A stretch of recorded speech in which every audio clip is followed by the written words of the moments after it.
So, welcome to Adventures of a New Nerd. This is the independent comics, Image Comics edition, and I'm going to talk about Lazarus. So, I checked it out of the library and then read it eventually, and then that same day I went and bought the second volume.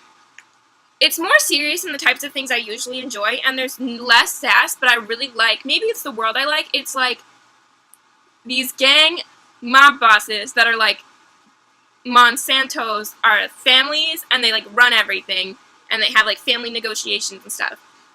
And this girl, who is the main character, is a Lazarus, which means she was like genetically engineered to serve the family, but they tell her that she's part of the family, and she doesn't know that she's being used like a tool. And it's so good. I love the art. Like, her personal storyline is super interesting. The other characters are also interesting as well, like how this world functions. Like, it's so corrupt. And then there's, she's talking to the Lazarus of another family, and I thought that was interesting. Oh, so there's totally a scene with one of the brothers and the sisters of, I think, the Carlisle family, which is a family she works for. And it makes me think it was like, I wasn't sure if I was like reading too much into it, but like the sister is always like running around like this. And it just seems like somewhat incestuous to me, because like he like comes and like scrubs her back in the bath, and she's like wearing so little. And I do kind of understand the idea of being comfortable with your siblings, but before I realized that, like before they explicitly told me it was his sister, I definitely thought they were like married or something. And then there's all these like conspiracy things going on, all this intrigue. It's really, really great. I don't know how else to tell you.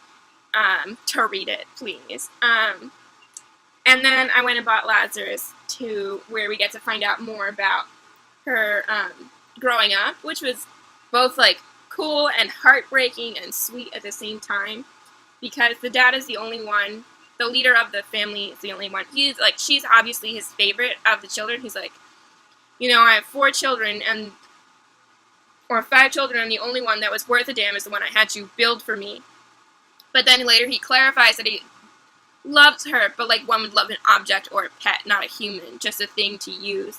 And so it's kind of sad, because, it's only like, she only thinks that we care about her. But, so it's just really sad. And then you also get, in this you get this great storyline of how life is like for everyone else. And it's like with the farmers and stuff like that, who are like farm the crops.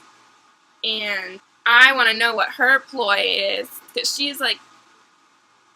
she's so manipulative. It's really interesting, and I wonder what her like thing is. I don't know. Oh, so she also gets this like message being like, he is not your father, this is not your family, and that's keeping her up at night, which I think is interesting. So I really liked his storyline with like like how normal people work, and then there's basically like a call out for an employment opportunity, and everyone gets in this huge line that's days old. And then there's this other story thing going on where the Lazarus, whose name is Forever, is examining like this bomb conspiracy. And there's a family. Okay, so basically it was awesome, and I loved it.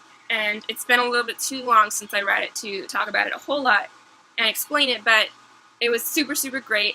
And despite the fact that it was very serious, I found it very, very interesting. It almost reminds me of Girl with the Dragon Tattoo, but not in any way that makes sense. But kind of in like the tone or something like that, where it's like this kind of like mystery intrigue. It's like corrupt crime family that's actually the government. It's just so, so cool, and I just love the world building in this, and I want to know more about the character, and I wonder if she ever is going to have any friends. Yeah, I don't know. And I'm really, really upset that they killed the sister, because I really, really liked her, and I want to know more of her, because I don't know. There's a romantic love story between the redhead and the son of the mom. The mom's really cool. I'm like not super into love stories, so I just was like, this is unnecessary. I love her because she's the only one who seems to feel like the girl is a child, and her doctor as well, but they like aren't allowed to treat her like one, really, and that really sucks.